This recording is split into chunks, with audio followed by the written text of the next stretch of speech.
आणि आता एक सविस्तर बातमी। मनोज जरांगे स्वतःचं मत वाढवण्यासाठीच आंदोलन करतात। मराठा समन्वयक डॉक्टर संजय लाखे पाटील यांनी जरांगेंवर ही टीका केली आहे। मनोज जरांगे मराठा समाजाचं नुकसान करतात असंही लाखे पाटील म्हणाले।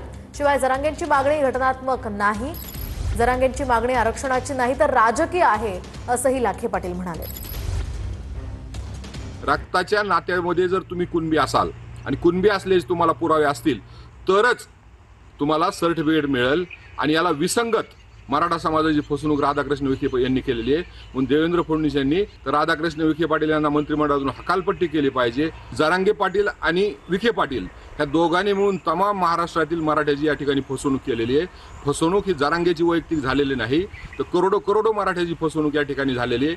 आणि जरांगे जे काही बघतायत त्यांना शासन आदेश कायदा यातला फरक कळत नाही आणि सातत्याने ते भोंदूगिरी करतायत आणि भोंदूगिरीतून समस्त मराठा समाजाची ते फसवणूक करतायत।